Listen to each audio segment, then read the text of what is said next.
Kuzangpla and welcome to Bhutan This Week, our weekly news magazine program. First, the top stories. His Majesty the King visits Hlunsi and Dramati as part of the royal visit to the Eastern District. The country's unemployment rate reaches an all-time high in 2020. And Bhutan plans to host its first edition of the Asian Enduro series this year. Now the story in details. His Majesty the King, who is on a royal visit in the Eastern Districts, visited Hlunsi and Dramati. In Gelbujing, His Majesty granted an audience to the Chief District Education Officers of Eastern and Central Bhutan and principals of high schools in Mongar. His Majesty also granted an audience to Desubs of Mongar who are supporting the district during the pandemic.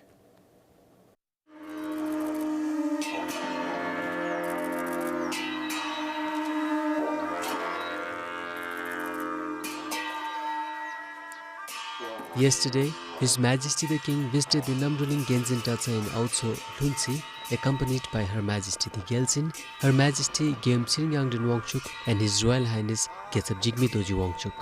His Majesty offered prayers at the Lhaga and held an audience with His Holiness the Jekhimpo. A small group representing the people of Hlunsi offered Tsokchang to welcome their Majesties.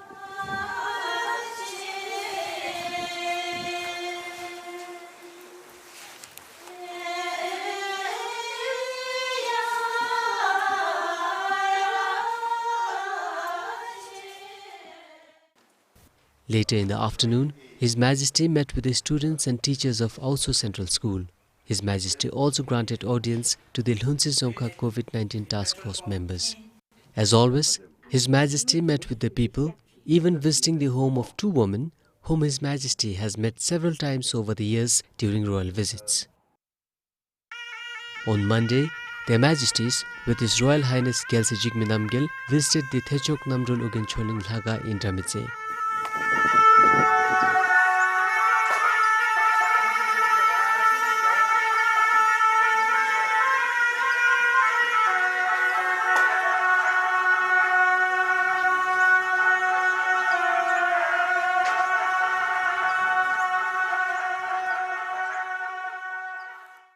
Founded in the 16th century by Anichetin Zangmu, the granddaughter of Tetnan Pema Lingpa, the monastery in Dramitse is headed by the speech reincarnation of Pema Lingpa.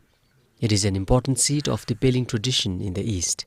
After the monastery was damaged by the earthquake in eastern Bhutan in 2009, His Majesty the King commanded that the monastery be restored and upgraded to a Nyingma college. The construction work to accommodate the college has been completed. While in Dramitse, His Majesty also met with the faculty and students of Dramitse Central School. Before embarking for Dramitse, His Majesty the King met the students and faculty of Trashkang Middle Secondary School in the morning. The Maungpa di kara lejim chi jogobachin. The Gyakab ki tundele beru, Rangi tundele beru, the Maungpa di the lejim chibe jogob dinamseme kache bal. The Kagilab di jam. Reo riche de melom tabru jamsa. The table the tuntum ki laka chibegob duga, genga kadebe bagob duga, the anisu keche, the maungpa sodulu. In my view, those who are able to predict the future with certain degree of accuracy, they tend to do well, sir. Sonamongdi, PBS News. The country's unemployment rate reached an all-time high last year. At 5%, the rate was almost double of what was recorded in 2019. As per the Labour Force Survey report, from over 300,000 economically active people seeking and available for work, more than 16,000 remained without work in 2020. Going by the report, the unemployment rate was highest in urban areas, 4 times more than in rural areas. Thimphu recorded the highest number of unemployed people at almost 7,000, followed by Paro, Chukha and Sarpang. In terms of youth unemployment, the rate shot up from 11% in 2019 to 23% last year. It is the highest so far. Youth unemployment refers to the unemployed persons in the age group of 15 and 24 years. The situation was more common among females than males. Thimphu, Paro and Pemagasil were some districts with higher youth unemployment, while Mongar recorded the lowest at 5%. As per the survey, around 46% of the unemployed youth were high school graduates and 23% were university graduates. The COVID-19 pandemic and lack of adequate qualification and experience were some major reasons for unemployment. Some 19% of the total unemployed people in 2020 were laid off from work due to the pandemic. If you compare with the previous level force survey, previous finding of the previous level force survey, so we see that a total number of unemployed persons has gone up by almost 100%. So it means that the impact of the COVID-19 pandemic to the business and the service sector, and then the overseas returnees from the abroad has added pressure to the existing labor market in Myanmar. So because of this, I think this could be the reason why the unemployed person has gone up. He added the unemployment rate would have been much higher had it not been for the timely interventions amid the pandemic. There are many laid-off employees from the service sector and then the allied sector in Myanmar. But during our survey, through the COVID response plan undertaken by the government under the leadership of His Majesty the King, so many of the laid-off employees, they are somehow redeployed through the contingency plan in Myanmar, so which is included as employed during our survey. So I think this could be one reason why the unemployment is high, but not very high as what we have expected. Meanwhile, the country's employment rate for 2020 is estimated at 95%. It is a slight decrease compared to the previous year. The majority of employed persons are in the rural areas, with half of them in the agriculture sector. The least number of people are employed in the industry sector. Game for BBS News. Last year, the total export decreased by 33% as compared to the previous year. According to the Bhutan Trade Statistics 2020, it was due to the decrease in economic activities and travel restrictions caused by the pandemic. The export of apples saw a huge drop. 55-year-old Phuptsering is from Paro. He has been growing apple since 2001. Like many farmers in the country, he failed to reap the benefit from his farm last year. The pandemic, coupled with poor yield, affected his income.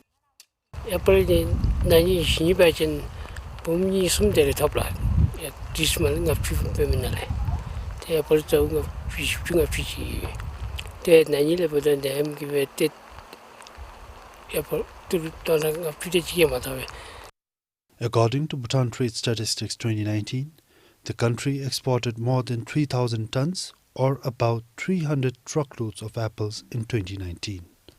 But the export dropped by more than 90% last year.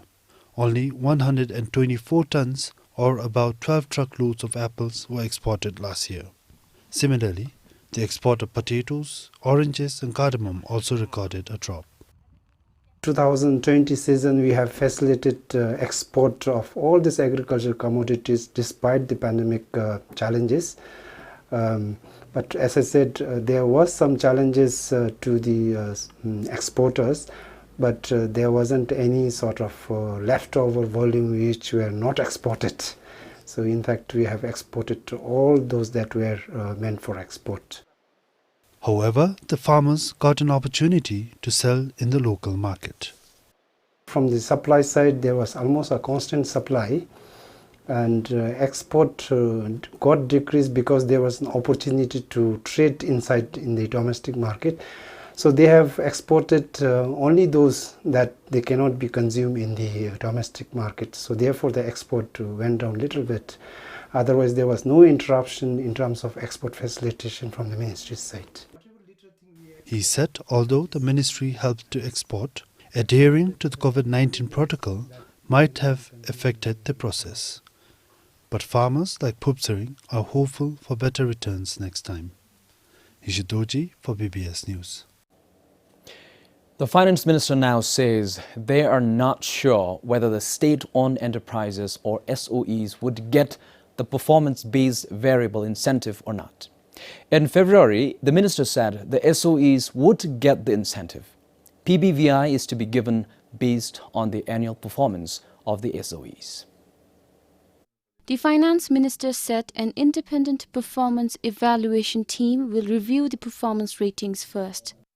13 state-owned enterprises had signed the annual performance compact for PBVI in May last year. They have also submitted their ratings to the finance ministry. SOE relation to answer bedio which ngagyana thishu is amidi the lamidikun suchi umbala thandru shobe debeda ngachi jungi ongi lezingi debe zeng segi singbi topabe membership chetangiro the phige khamna bedi besachiru the besul da anabi dobala the independent review team set up to bedi besachiru ngema DHI nalu performance based variable incentive di dug juno shizung nalu the lalen thapti yebale tindibe khechuchi khongkhatuli lenbebe labjachi khongkhatuli len japchuchi khongkhatuli lenbebe ngachegi the tharchimbe lejumbe jusumuno erewayu seshuni. According to the State of the Nation report presented in December, employees can draw up to 50% of their annual salary as PBVI if rating is excellent, 35% if very good, 25% if good, and 15% if satisfactory. Topse shumishibe, metopse shumishibe semini. Dangache performance based variable incentive the thidibe. Karagi dubde de machung nyoma, lalugi dubde lejume tente mungai mishi. Te laluchi top laluchi mathabalu ni nyakayu. Deba tatugi niese kalu mathomi disului te kongi bemasudi memebala. Neam dele tendibe. Te netang dumda chinga chira gekamna tap madiu chumbale tendibe. Bemasu matochibo kongi bego manoabe te dubde chumasu memeba. Dansu nga chira lejume edo yundisu lejume nga chira balance bitago be seshunila. Once the independent team completes their evaluation, the matter will be forwarded to the cabinet. Samton Dolker, PBS News. The construction of walls and drains along the roads in many remote places in Jemgang is of poor and inferior quality. This is as per the findings of the Monitoring and Evaluation Committee in the district. The committee has asked the concerned contractors to carry out the reconstruction works. The Monitoring and Evaluation Committee, comprising of 16 local government leaders, visited all the 8 geoworks in Shamgang recently. Such a visit is the first of its kind in the district. The construction works are mostly undertaken by Class A and B contractors, and we don't see any engineers at sites, neither from the contractor side nor the geoworks engineers. We also found out that mountain sand, which is not meant for construction, was used for drain construction. We were very upset to see such inferior quality of construction.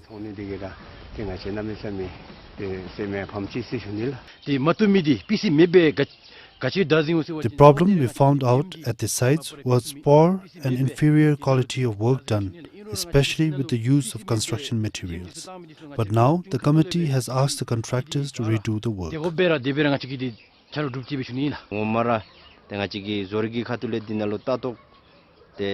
If the engineers could monitor such practices, then that would help us in executing our planned activities smoothly and complete on time. With no adequate engineers in the geoworks, we are coming across such poor quality works.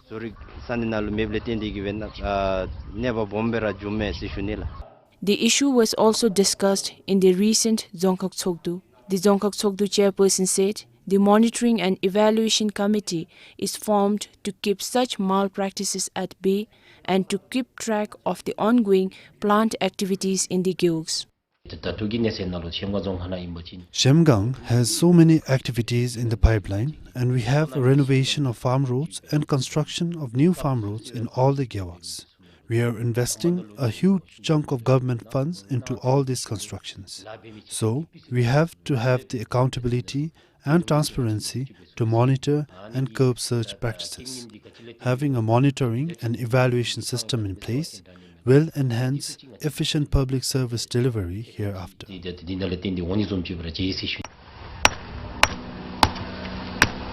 Meanwhile, a few of the contractors said they have started carrying out the reconstruction works after the committee asked them to do so. For Pema Samrup in Shamgang, Sringzam, PBS News.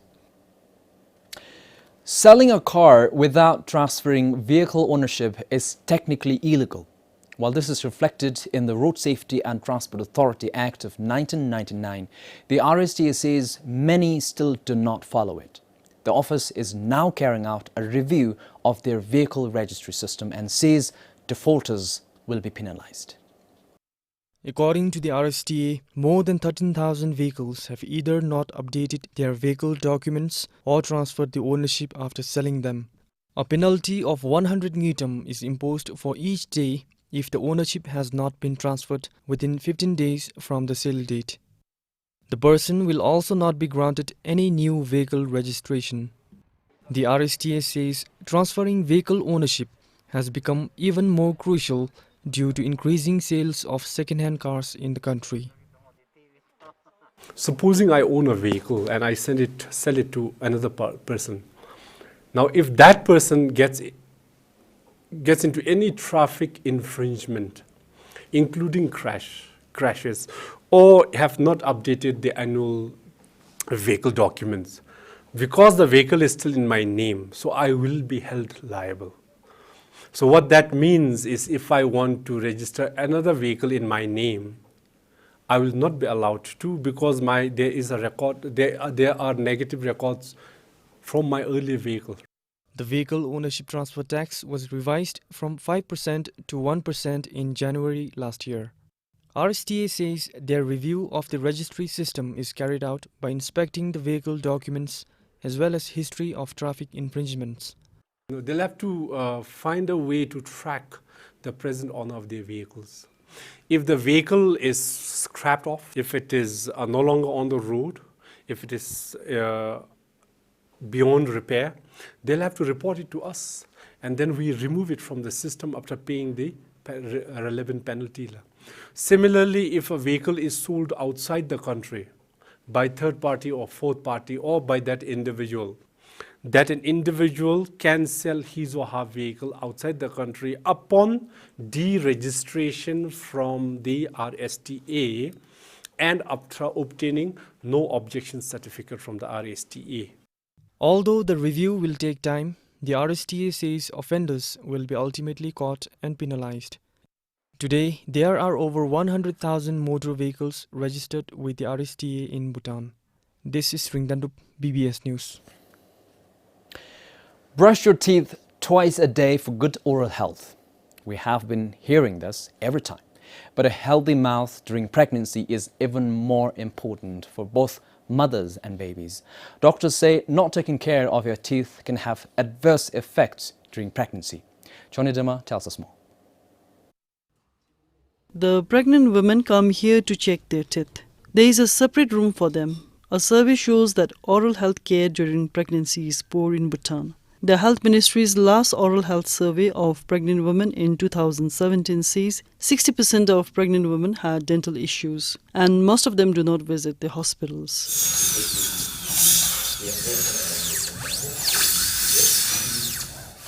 The survey was carried out in 3 major hospitals in Thimphu, Gelefu and Mongar. Because of the increased hormonal levels, number one, because of this one, and a certain degree of inflammation is already there. Because of this, there is more dental problem, more gums problem. So they come with bleeding gums or gum inflammation or some sort of growth in the gums, which is quite normal during pregnancy, and it usually resolves after delivery. But doctors say bad oral hygiene can lead to complications.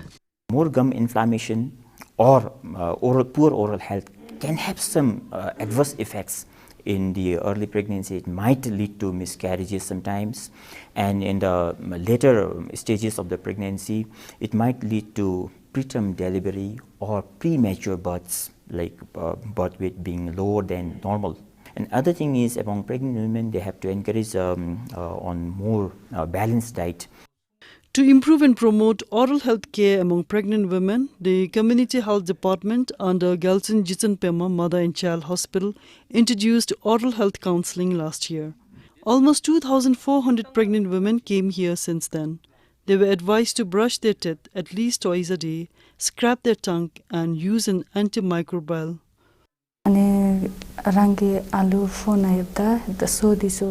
When we are pregnant, we are asked to keep our teeth clean. I'm hearing this for the first time. I delivered my earlier child without attending such program.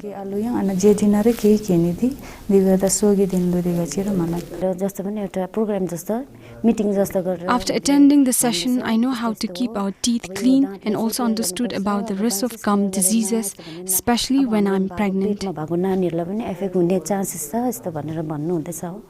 But everyone should brush their teeth twice a day to avoid serious oral health diseases such as lips and cavity cancer. Shoni Dama for BBS News. To bear more fruits or nuts, the mountain hazelnut started the manual pollination program across the country. It is spraying of compatible pollen while the flowers are still receptive. Hazelnuts are wind pollinated, not by bees or insects. Although hazelnuts have both male and female flowers, they can't bear nuts with its pollen. They need compatible pollen for pollination. A solution that contains pollen, sugar and agar is sprayed on the trees. The trees should be at least 5 years old. The manual pollination is completed on 2,500 acres of land. The mountain hazelnut plan to pollinate trees in some 3,000 acres of land across the country. They are using pollen from local orchards along with ones imported from Georgia. Which is a very short-term intervention, very expensive, very laborious. But when the grafting takes time to actually produce the catkins, the manual pollination is supposed to address the pollen gap, so that within the given year, we would be actually be able to produce nuts. A mass grafting program was also carried out in 2019 and 2020, which is a long-term intervention. The grafting would actually take at least 2 to 4 years to produce the catkins. And the grafting that we have done in 2019, they have already started producing the catkins, but they're not so much to actually fully carry out the pollination with the female flowers. So yes, we need to be a little bit patient. So maybe in the next 1 or 2 years, we are hoping that all our grafts would actually produce enough catkins so that we would have a very successful pollination in our field. The farmers say the grafting benefited them. The farmers have been growing hazelnuts since 2009. Earlier, many farmers lost hope when trees failed to bear nuts even after 10 years or so. It has been 3 years since the grafting of trees was done. The harvest was good after the grafting program. Last year, I sold 250 kilograms of nuts, but before the grafting was initiated, I just sold 20 kilograms. And now with the manual pollination, I'm hoping for a better harvest. Ni godang padak pa kamin ni nga de la kamin rukha po si sewa ni onya ka keji khatang turtuk pa ni juli kilala. When my hazelnut trees were 5 years old, I harvested 21 kilograms of nuts.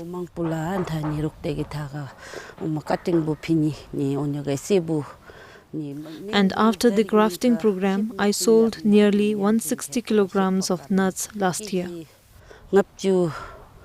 And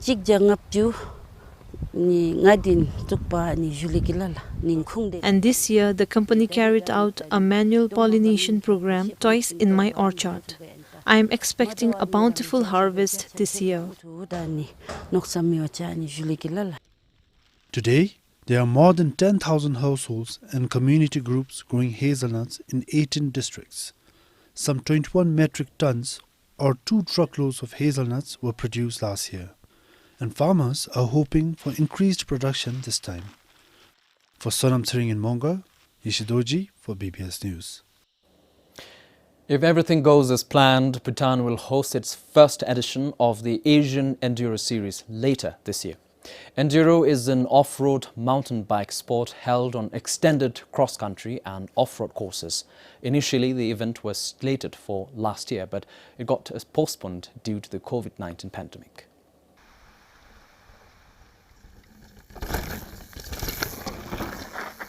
Envisaged by His Royal Highness Prince Jigil Ugen Wangchuk, the Asian Enduro Series will be held in Punakha in the first week of December. However, considering the current COVID-19 situation, the participation of international riders is yet to be confirmed. We will try to entertain riders from outside if they are willing to come. But the riders, the pandemic, if we don't have any riders, we will certainly have the race for our kids. Besides promoting Bhutanese talents, the competition is expected to reveal and make Bhutan as one of the top enduro destinations worldwide. Introduced just a decade ago, enduro is relatively a new sport in the world. However, it is picking pace and has become one of the most popular disciplines in the mountain biking world already. In Bhutan as well, it is gaining popularity especially among youth. At the moment, excluding senior riders, in Thimphu alone there are over 20 young riders. Now we have youngsters riding. We have a lot of older riders who are trying to support the younger riders by, like donating money, bringing money together, clubs bringing money together, buying the bikes for the kids. The bike minimum 2-3 lakhs bike chilula. Bhutan is a perfect place for mountain biking because it has lots of mountains and we have more to explore the trails. I would like to take part in the Asian Enduro coming this year in Bhutan, Punakha. So I've been practicing with my friends and some other people who's been giving me advice and all. So hopefully I'll be ready for the race. Asian Enduro Series now. I have been training for the upcoming Asian Enduro Series for quite some time now. I cannot say I've been training every day, but I make sure that I do at least 4 times a week. If we frequently organize such events, I think many more youngsters would be interested to take up the sport. In an enduro racing, riders race downhill and uphill for days. They are timed at various stages that are mostly downhill but can vary in steepness, length and difficulty. They also have to climb uphill and reach a point within a given time. The rider with the lowest cumulative time is declared the winner. This is Pasang Doji for BBS News. And this is it in this edition of the News Magazine program. Until next time, I'm Cheku, signing off only for now.